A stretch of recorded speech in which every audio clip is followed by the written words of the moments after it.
Hi, I'm Lou with another episode of My Car Story. And today we're in Carlisle, Pennsylvania at the Chrysler Nationals. Come on out and see some great Carlisle events. You can check that out in the description of the video.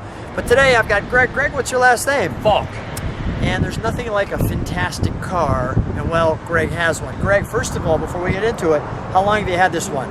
I've owned this car for about 6 weeks now. Fairly new. Congratulations.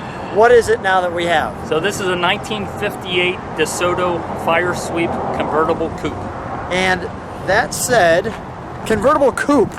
That's the way it was listed in 1958. Is that right? Yes. Okay. So now, why did you get this car out of all the cars in the world? Well, I actually am a Volkswagen guy, as you can tell by my shirt, but I also love the forward look cars. So the fellow I brought this from called me about a car, and he mentioned this, and we just kind of came to an agreement at that point.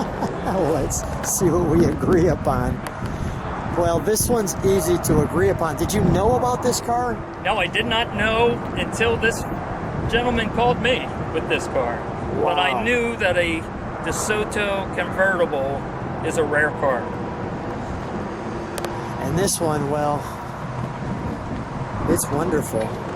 And I want to tell people that this car, you can see some of this original quote-unquote patina, is a survivor. This has not been restored. This is exactly how it was in '58.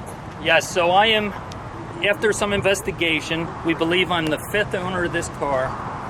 It originated in New Jersey and was obviously kept dry. And we got to keep stepping back on this. I'll tell you when. And it is a survivor car that has had the interior restored with NOS fabric and a new top put on it. Other than that, the paint, the body, the chrome is all original. Wow.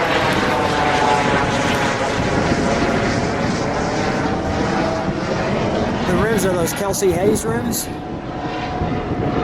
Or those True spokes. True spokes. Yeah, they were added. They look great though, don't they? The Fire Sweep. And let's make sure we get a shot. That. So originally, DeSoto was known for their exhaust coming from the bumper. So those are the exhaust ports. So we have our exhaust ports here. Our rocket-like taillights here. The word DeSoto. Loads of unnecessary chrome, which of course we like.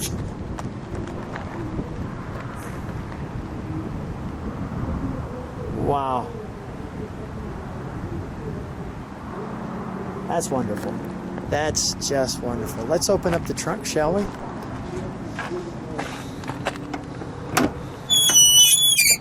That's great sound. Yeah. Big trunk, big gas tube, lots of gas. We didn't put the boot on just so we can show you what the top looks like going on. I like how they put the cardboard kind of in there to seal it off. Power antenna? No. Okay. Got it. Okay. All right, let's go to the interior, shall we? Obviously, our gas.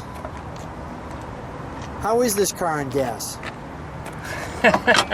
Well, it uses some. It's got a 350, 280 horsepower, 2-barrel carb. That's quite the door. Stock. Those door panels are stock original. Only the seat covers were changed. Let's take a look at the seats. Wow, you get a whole family in there.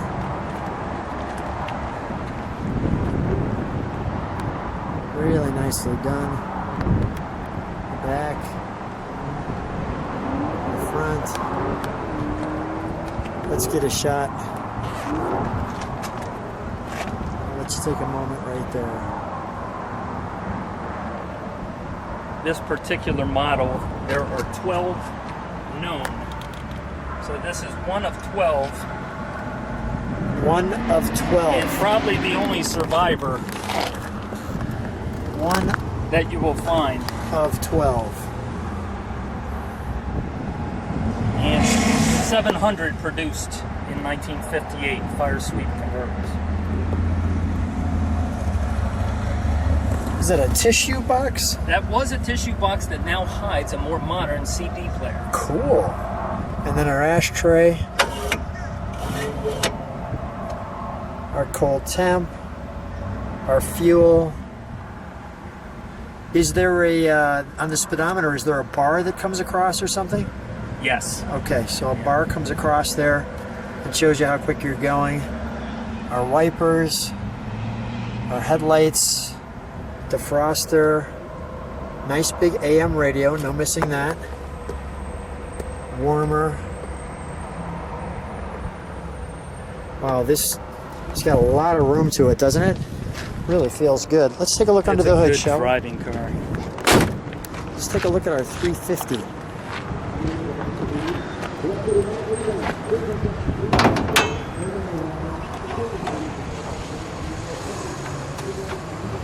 Still has remnants of the original insulation pad on the hood.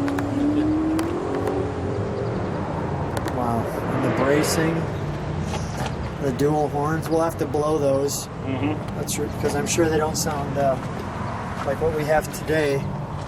Go ahead, feel free to blow those. Very classy. Very classy. Nice. Now, how much have you driven this so far? Not too much. I probably have put 100 miles on it already, though. Any reactions in 100 miles? Only when it gets really hot out. So last week I tried driving it when it was 95 degrees out. That was a little bit too much. It did overheat at that time. But I mean, what were the reaction of people who saw? Oh, the reaction of the car wasn't good on a hot day, but the reaction of people, this draws, thumbs up, and yells no matter where I go. Yeah. It's an instant friend maker. Yeah. Well, let's fire it, shall we? I'll listen to the idle exhaust through the bumper, and then we'll give it a rev, and then we'll put the top up.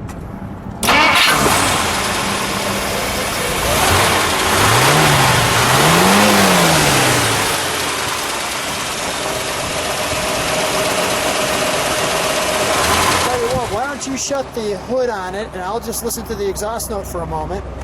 Yeah, there we go.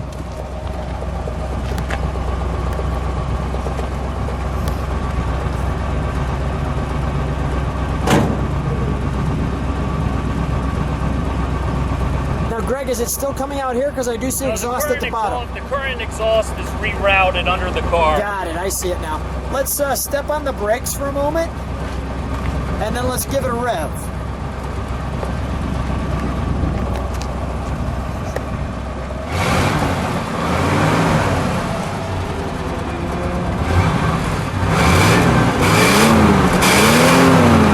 Very throaty.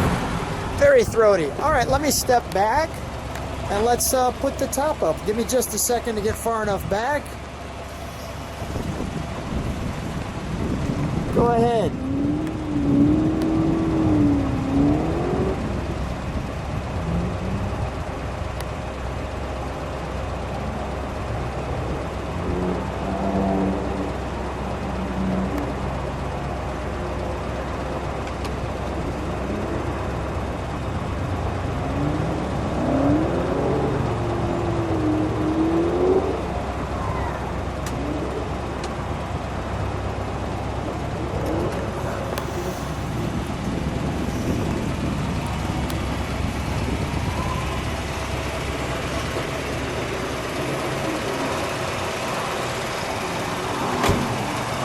What a face. What a face on this car. Well, Greg, thanks so much for being on my car story. What a treat. I'm looking forward to sharing it with people on the channel, see what they think. Very good. I'm looking forward to I'm going to watch you drive away if you don't mind. Super. All right, thanks. Thank you so